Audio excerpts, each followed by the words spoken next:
seeing where like a woman will say something like, she'll say, "I want a man. I don't need a man," which is fine. Which is nothing wrong with that.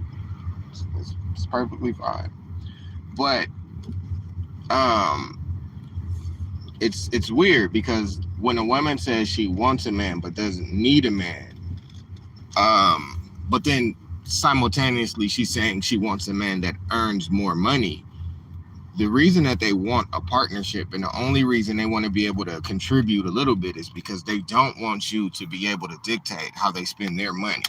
That way that, like, you're not there for love or anything. You're there to supplement their income and to bail them out in emergencies.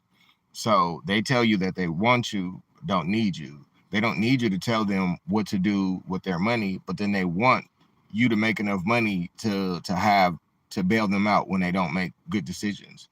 So that's why you'll see the same patterns of women in relationships. They'll want a man that they don't need and need a man that they don't want, because the man that they need is going to tell them your budget is upside down.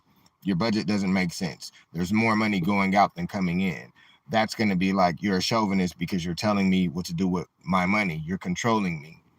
That's a part of why they want you but don't need you, because they need you when they don't manage their money right. They need you, but they want you, to be there for them. Like, they want you to see them as an equal. They don't want you to tell them how to spend their money, how to manage their money, because somehow that's chauvinistic. But they need you to make twice the amount of money. That way, if they if they bail if they mismanage their funds, you're the safety net. And that's ultimately what it boils down to. You're just a safety net. Not really an asset, but just an emergency. You're just an emergency ornament that looks good in the picture and see, basically what they want is a personal bodyguard. What women are looking for is a personal bodyguard that's willing to never judge them and protect them even when they're wrong and to risk their life.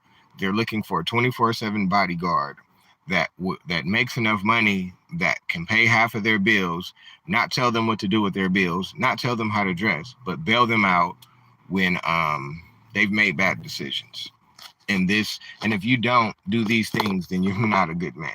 This is why sometimes you just got to understand and know when to be able to walk away, and understand when it's not you, it's society. Society doesn't, they don't value men at large. So that's why she wants you but doesn't need you, because she makes her own money. So only thing she needs you for is to pay half of her expenses.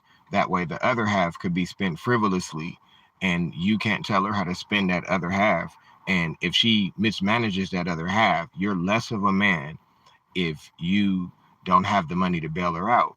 You are expected to be a 20. It's funny because being a housewife is slavery, but being a modern man is just something that you should be. Being a modern man means that you are a 24/7 bodyguard to any woman in danger, and that you are willing to die for any woman.